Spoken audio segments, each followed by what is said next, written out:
Start कर दिए मेरा नाम आयुष है। देश में जो पोलिटिकल सिस्टम है उसको भरोसा है? जी थोड़ा बहुत तो है। थोड़ा बहुत। कितने साल? मैं 22। किसी ऐसे बंदे को जानते हैं जिसके ऊपर झूठे प्रकरण किसी मैरिज को नहीं जानते? तो मैं तुम्हें कुछ चीज़ें बताऊँ, चीज़ों के बारे में पता करो। एक तो शादी करो, पहले कहाँ जाओगे? फैमिली कोर्ट, ये 18 भोपाल कोर्ट हर जगह होती है। उस जगह पे जाके कहाँ बैठोगे? कोर्ट के अंदर। उसको प्रकरण को ध्यान से सुनो। ये शादी करके घर ला रहे हैं, जिसने शादी करी वो आधी संपत्ति की मालिक है तुम्हारी, सिर्फ शादी करने से, ठीक है? वो तुम्हारे पूरे परिवार को एक झूठे प्रकरण में फंसा सकती है आधी जायदाद और आपका पूरा प्रकरण आपके परिवार के ऊपर और आपके ऊपर दर्ज हो जाएगा। आप उसमें चक्कर काटते रहोगे। ऐसे प्रकरणों में किसी भी लड़के के लिए कोई समय सीमा है नहीं है। 3 साल में भी कोर्ट अगर किसी को प्रेजेंट नहीं करवा पा रही है कोर्ट के अंदर, तो आपको लगता है कि कोर्ट के अंदर उसको धन सुनवाई होगी? नहीं हो पाई। लड़की के ऊपर कितनी जिम्मेदारी है? ये चर्चा हर जगह होती है कि एक लड़का लड़की को शादी करके लाया, पराए घर की लड़की घर में आई, तो क्या लड़के पराई घर की लड़की घर में नहीं लाए? कुल उसकी जिम्मेदारी ली, घर की चाबी दी, ज्वेलरी दी, पत्नी का स्थान दिया। अब वही पत्नी आपके ऊपर झूठे आरोप प्रत्यारोप लगा देती है, तो आप कितने साल तक झूठे खाओगे? कोर्ट जीवन भर तक।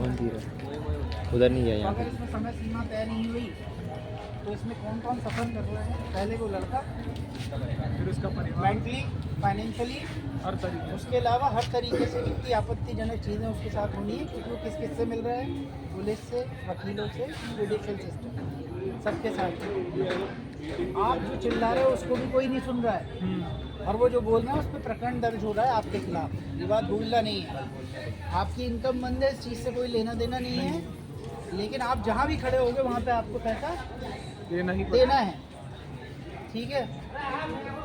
अब इसमें आप आगे देखो कि लड़का जब वकील करता है तो उसको पैसा देता है, लड़की जब वकील करती है तो पैसा पब्लिक प्रोसिक्यूटर। ठीक है लड़ने का। पब्लिक प्रोसिक्यूटर का भी हटाओ, मैं और तुम्हें नई चीज़ बता रहा हूँ। इसमें एल्यूमिनी का प्रावधान है कि एल्यूमिनी एक अमाउंट तय करके लड़के की इनकम या संपत्ति के हिसाब से किसको देना है? लड़की को दे। लड़की को पे करना है। वकील बोलता है कि मैं 70% आपका, 30% मेरा। फीस का पैसा नहीं लेता है, बिना फीस के केस लड़ता है, सारे झूठे प्रकरणों पे केस लड़ता है। वो अगर 10 लाख रुपए का हमारे ऊपर में केस ठोक देगा किसी भी लड़की के ऊपर, एल्यूमिनियम का अमाउंट 10 लाख रुपए अगर बनता है तो वो क्या करेगा? 3 लाख रुपए फीस का ले लेगा। सही बात। एडवोकेट, लड़की टोटल फ्री है आपके ऊपर प्रकरण डालने में, एक केस डाले चाहे 2 केस डाले, पकड़ोगे मैं जा रहा हूँ। अरे पकड़ना है वो आपके बच्चे को ले जाती है, वो भी एक बहुत बड़ा मेंटल ठीक है? अब वो गलत है, उसके बाद भी बच्चा किसके पास है? उसी के पास। आप 2 साल से बच्चे को नहीं मिल पा रहे और किसी भी केस के अंदर में वो प्रेजेंट नहीं हो रही है, तो ये किसकी जिम्मेदारी है कि ऐसे प्रकरणों के अंदर समय सीमा तय हो? Judicial system. और यही एडवोकेट हमको फ्री मिलेगी, बिल्कुल मिलना चाहिए। क्योंकि अगर झूठा प्रकरण हुआ तो किसी का परिवार सपोर्ट कर रहा है, कोई लड़का आप सपोर्ट करो कि अगर आपके पास में कोई सबूत नहीं है तो आपको लड़ाई पहले ही आ रही है। मैं अगर कार्रवाई नहीं है तो मैं लड़ाई कैसे जीत सकता हूँ? जाके घर में सही एज पे आओगे, पैसा कमाओगे, शादी करोगे नहीं ऐसा नहीं। देखो अच्छे कपल भी होते हैं, लेकिन न्यू जनरेशन के हिसाब से कुछ चीज़ों को बहुत ध्यान में रखनी है। क्या अभी जो चीज़ें चल रही हैं इसमें बहुत बड़ी हिस्सेदारी हो गई फ्रॉड की। ऐसे इंदौर के अंदर सबसे ज़्यादा प्रकरण दर्ज इसको आईडी लगा के तुम लोग निकलवा सकते हो। आजकल क्या हो रहा है, पहले लोगों को खुददारी ईमानदारी आजकल मर गई है, किसी को कोई लेना देना नहीं। आजकल एक लड़की अगर वो लड़का बाय आता है लड़का उसको प्यार करता है और लड़का फाइनेंशियल जा रहे हैं तो लड़का परिवार के संबंध में बाद में उसकी आगे प्रॉपर्टी पे क्लेम करता है। सही बात है। फिर वो तुम्हारी खराब करता है फिर तुमसे संपत्ति लेता है और उसके साथ घर बसाता है। समझ रहे हो मेंटल गेम? उस मेंटल गेम के अंदर तुम पढ़ते हो, किसी का रोना धोना देखते हो या कोई चीज़ देखते हो, तुम क्या बोलते हो, क्यों फंसे? तुम्हारे फंसने के लिए 2 मिनट है। अभी चले जाओ कोर्ट में, कोर्ट मैरिज की व्यवस्था बन जाएगी तुम्हारी। निकलने की व्यवस्था बहुत दिक्कत वाली है। अब तुम्हें ड्राइविंग का लाइसेंस चाहिए तो 18 साल की तुम्हारी उम्र तय है, वोट डालने के लिए तय है। तो मैं 10 साल की बेटी का बाप हूँ, क्या मैं 25-50 साल रुकूँ डाइवोर्स के लिए? बिल्कुल नहीं। अगर किसी भी तरीके का कोई प्रकरण मेरे ऊपर झूठा दर्ज हो रहा है और मैं चाहता हूँ कि मैं साहब गलत जगह फंस गया हूँ, मैं तो गलती में फंस गया हूँ, मुझे उसमें से बाहर निकलना है, उसका तरीका क्या है? क्योंकि समय सीमा अवधि तय नहीं है, प्रकरण में वो प्रेजेंट नहीं हो रही है और आज की डेट में वो जाके किसी और के साथ रहते हैं, वो बंदा मैरिड है, उसके बाद भी मेरा FIR करने का राइट नहीं है और उसी घर में मेरी बच्ची रहती है 10 साल की। अब बताओ इस परिस्थिति में मुझे क्या करें? परिस्थिति में तो आपको जुडिशियल सिस्टम से मांग करनी चाहिए कि कोई अवधि तय करी जाए। मांग करेंगे कोई मांग ही नहीं है। ये मेरे जैसा बंदा है जो खुद की स्टोरी बता रहा है, तुम्हें माइक लेके यहाँ खड़ा है, लोगों ने सुसाइड कर लिया। तो वो बात तो सही है, इतना प्रेशर होने का। लोगों ने अपनी बात को बताया ही नहीं कि उनके साथ में क्या हुआ। उस समय पे लड़की की जिम्मेदारी क्या है?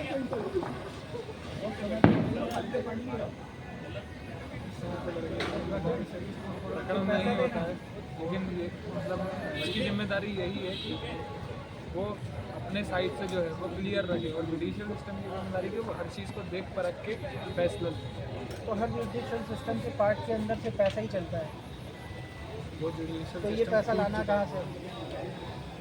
जिसको तनख्वाह मिलती है उससे तनख्वाह में उसका घर नहीं चल रहा है और मुझे अपराधी की तरह ट्रीट किया जा रहा है और उस समय पे मैं अगर सबको पैसा चुका रहा हूँ तो ये पैसा मुझे कहाँ से लाना है? क्या बिना सोचे समझे अपराधी बना देते हैं। लड़का तो अपराधी है, बोलेगी तो लड़का अपराधी नहीं, लड़का अपराधी लड़का है। बोलेगा तो लड़की अच्छी कोर्ट है। से जाने के बाद और जेल में पहुंचने के बाद कई सारे अपराधी ऐसे हैं जिनके ऊपर 376 डला है। लड़की और वो स्वेच्छा से अपराधी भागी थी उनके साथ में, बाद में परिवार ने लड़की को कन्विंस किया, लड़की नाबालिग थी, लड़की ने बोल दिया तो उस लड़के के ऊपर 376 लगी, लड़की गायब, लड़की का परिवार गायब। 376 में मिनिमम सजा है 7 साल। अब जिस लड़के के साथ में ये घटना हुआ था तो क्या वो अकेला जिम्मेदार है?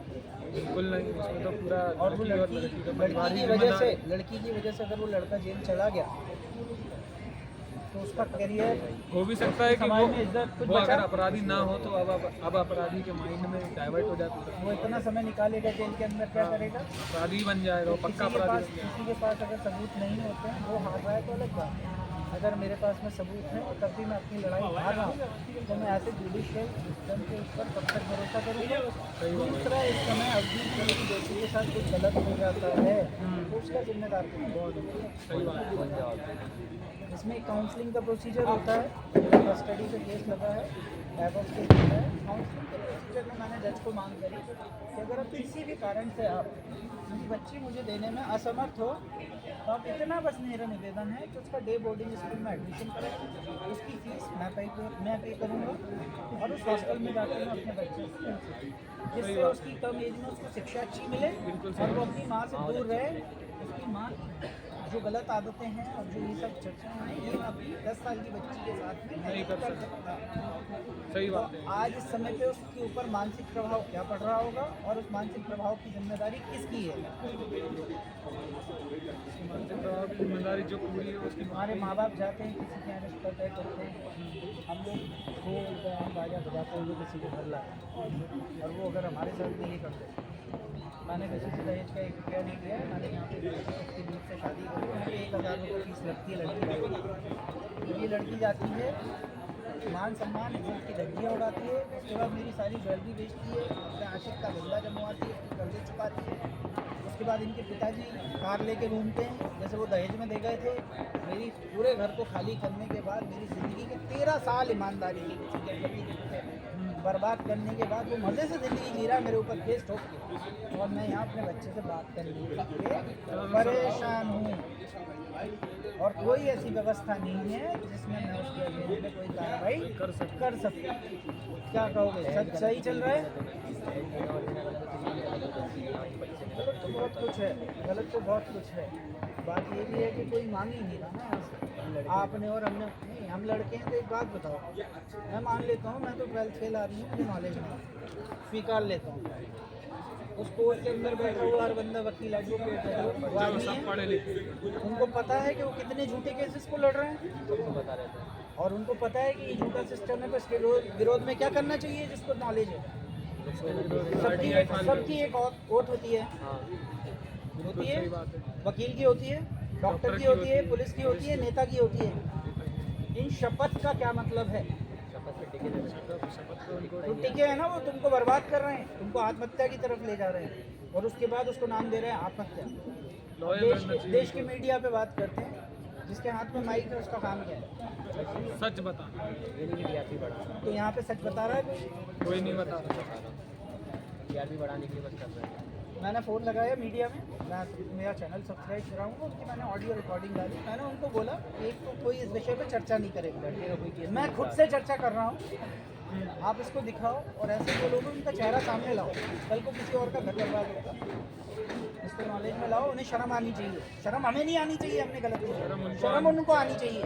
तो अगर ये बात सामने आएगी तो अगली बार ऐसा होगा, लोग डरेंगे। बिल्कुल डरे। तो वो बोले हमारा काम नहीं है, हम इसको नहीं दिखा सकते। फिर मैंने FM चैनल पे फ़ोन लगाया, उसकी रिकॉर्डिंग मैंने मेरे चैनल पे डाली। मैंने कहा ऐसा ऐसा मैटर है और इसको मैं चाहता हूँ कि आप लाइव करो अपनी सिटी के अंदर, इंदौर का प्रकरण है, इंदौर में आप इसको दिखाओ। बोले हम नहीं कर सकते।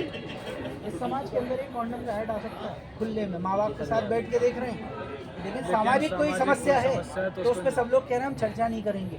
चर्चा काय पे हो रही है? सीमा हैदर छतों पे 4-4 रिपोर्टर घूम रहे हैं, बड़े बड़े राष्ट्रीय चैनलों के, और अभी वो अंजू आई है रिटर्न पाकिस्तान से, उसके पीछे माइक लेके घूम रहे हैं। तो जुडिशियल सिस्टम के साथ साथ क्या मीडिया सही काम कर रहा है? बिल्कुल गलत काम। FM तो हम सबकी TRP बढ़ाने के लिए, चुनाव आने पे वोट देने के लिए, हमको ज़रूरत है तो हम काय करिए।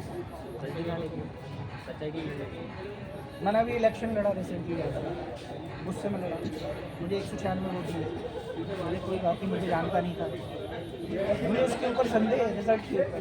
पूछो क्यों? इस देश में मैच, क्रिकेट मैच लाइव हो सकता है, 1 से 1.5 लाख लोग उसको देखते हैं खड़े होके, काउंटिंग लाइव क्यों नहीं हो सकती? वोटिंग की उसको क्यों छुपाया गया?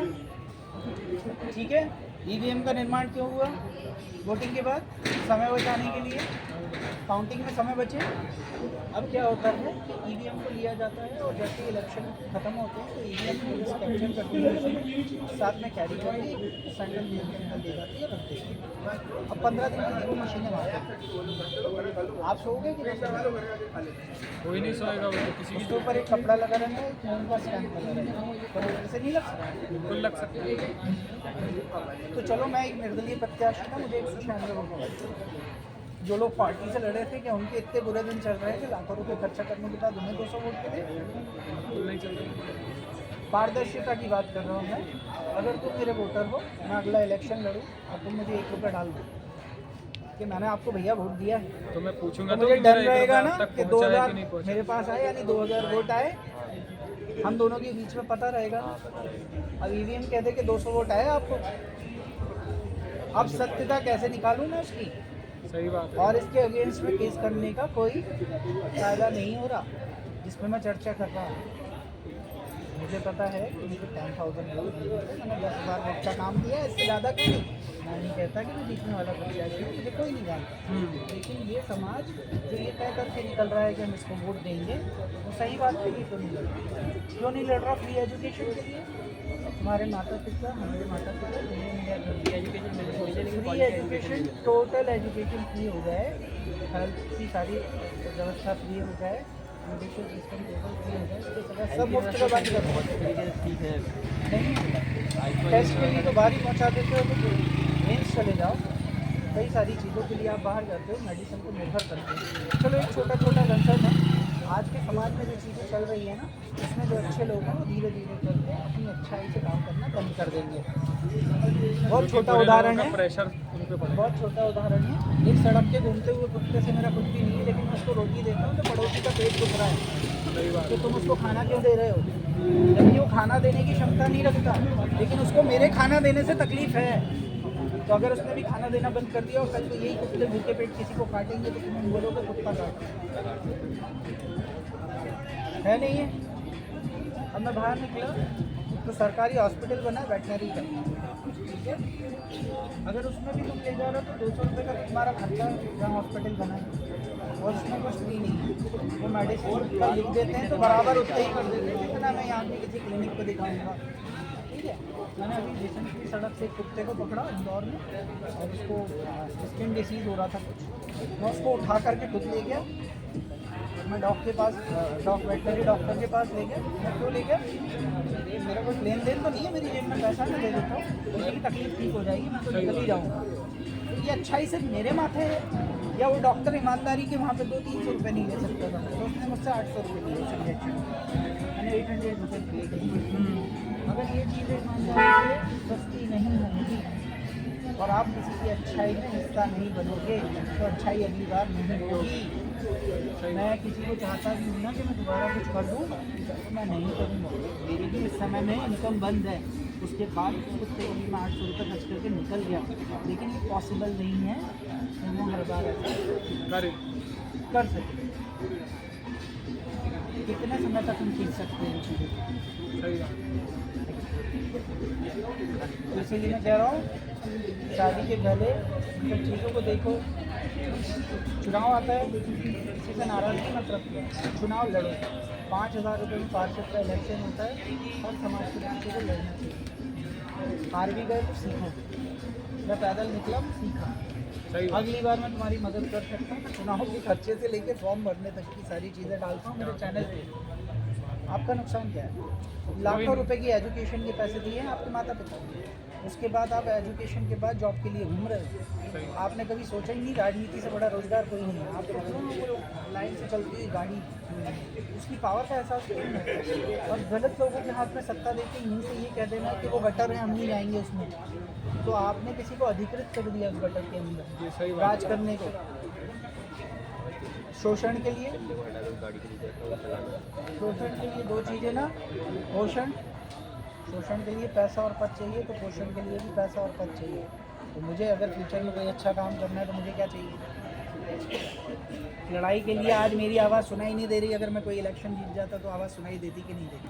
पोजीशन में पहुंचना पड़ेगा जहाँ से हमारी बात सुने, और नीचे बैठे बैठे सुन रही ऊपर कोई नहीं सुनेगा। तो इसके लिए और कैसे जगा सकते हैं, क्योंकि सब लोग तो इसी में खोए हुए हैं कि मैं इसको वोट दूंगा उसको वोट दूंगा, वो सोच के।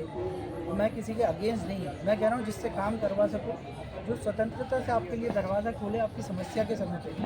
आपका जनप्रतिनिधि वो होना चाहिए, हाँ है ना। तो पॉलिटिकल पावर का अगर आप सही यूज़ ही नहीं कर पा रहे, उसको यूटिलाइज नहीं कर पा रहे, तो हम जिनको बना रहे हैं और उनसे हमारा सालों तक। मेरा एक सवाल था मेरे पिताजी से, मैंने पूछा आप वोट क्यों देते, और आप अभी 68 ईयर्स के हो, 68 ईयर में आपने राजनीति से कौन सा फ़ायदा लिया, मुझे कभी कुछ नहीं वोट डाल के। तो जब 68 साल के मेरे पिताजी कह रहे हैं कि हम सिर्फ वोट डाल के आए हैं, गवर्नमेंट की जो पॉलिसी हैं वो चलती रहती हैं, तो यानी आपने और मैंने भी कोई फ़ायदा नहीं लिया पर्सनल। अगर विकास का नाम सड़क बिजली पानी है तो जनप्रतिनिधि की जिम्मेदारी क्या है, घर के पैसे से विकास कर रहा है क्या कोई, यहीं का पैसा लग के यहीं काम हो रहा है ना। एक्चुअल में अगर कोई कंसर्न है जिसकी वजह से समाज में कुछ गंदगी फैल रही है, किसी के साथ कुछ गलत हो रहा है, काम किस पे होना चाहिए, उस पर काम होना चाहिए, और उसके लिए वो आपकी आवाज़ उठाए और आपको न्याय दिलवाए। तो ये है भाई फैक्ट।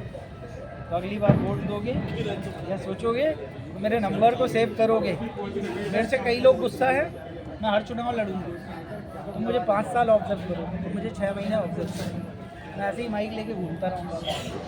और अगर तुम्हें सही लगे तो इस चीज़ को सबके चैनल पे सब्सक्राइब करो, सबके यूट्यूब पे, और उसको दिखाओ कि एक्चुअल प्रॉब्लम्स क्या हैं, फेस करो। या आज मेरी है, कल किसी और की होगी, और कई लोग बोले ही नहीं होंगे, मैं तो फिर भी तुम्हारे पास खड़ा होकर बोल रहा हूँ। कोई अपने बारे में अपने साथ हुए फैक्ट को डिस्क्राइब नहीं करेगा, ठीक है। क्या नाम भाई, तुमने कुछ नहीं बोला, लेकिन मैं नहीं बोला, बंद कर दो इसको।